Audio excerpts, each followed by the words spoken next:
சராசரி. நான் 5ஆம் வகுப்பு படிக்கிறேன். எனக்கு கொடுக்கப்பட்டுள்ள தலைப்பு அறிவொளியின் நன்மைகளும் தீமைகளும்.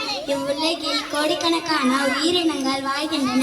அத்தனை உயிர்களிலும் தனித்துவ வாழ்க்கை சிறப்பாக சிந்திக்கும் 6ஆம் அறிவை பெற்றவன் ஒரே உயிரினமாக உள்ளது மனித இனம் மட்டும். காடுகளில் வாழ்ந்த மனிதன் முதலில் நெருப்பை உருவாக்க கற்றுக்கொண்டதே இன்றளவு உலகில் மிகப்பெரிய கண்டுபிடிப்பாக உள்ளது.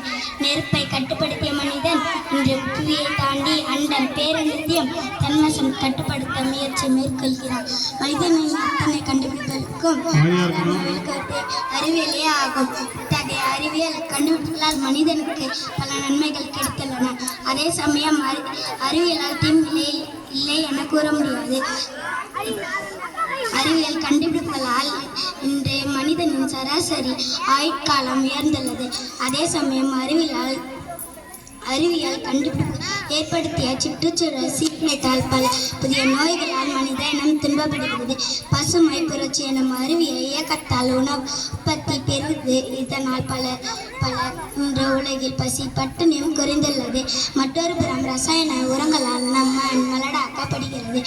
புதிய கண்டுபிடிப்புகளால் மனிதனுக்கு வேலைவாய்ப்புகளை உருவாக்கியுள்ளது.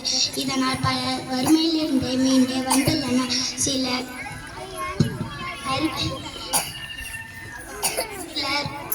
புதிய ஆயுதங்களால் பல போர்கள் மூண்டு வறுமைக்கும் சிலர் தள்ளப்படுகின்றனர். செவ்வாயிலும் நிலவிலும் நீரை இன்றி நவீன அறிவியல் வளர்ந்துள்ளது. அதே சமயம் பூமியில் உள்ள நீர் குளிப்பதற்கும் தகுதியற்றதாகி வருகிறது. இப்படி அறிவியல் ஒரு புறம் நன்மையும் மறுபுறம் தீமையும் செய்கிறது. இருந்தாலும் மாற்றம் ஒன்று மாறுது என மாறி வரும் இந்த உலகில்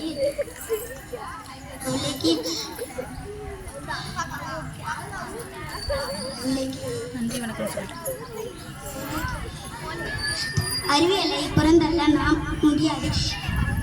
எனவே வரும் காலங்களில் சுற்றுச்சூழலுக்கு பாதிப்பு ஏற்படாத வகையில் புதிய கண்டுபிடிப்புகளை உருவாக்கி இயற்கையோடு இணைந்து இன்னலமாக வாழ வழி செய்ய வேண்டும். மனிதன் வாழ்க்கை எடுத்த அருங்கொடையான இந்த பூமியை காப்பதும் மனித இனத்தின் கடமை என உணர்த்தும் இந்த 21ஆம் நூற்றாண்டை சுற்றுச்சூழல் மாசுபடா அறிவியல் நூற்றாண்டாக ஆக்கிட நாம் அனைவரும் ஒன்றுபட்டு உழைப்போம். நன்றி, வணக்கம்.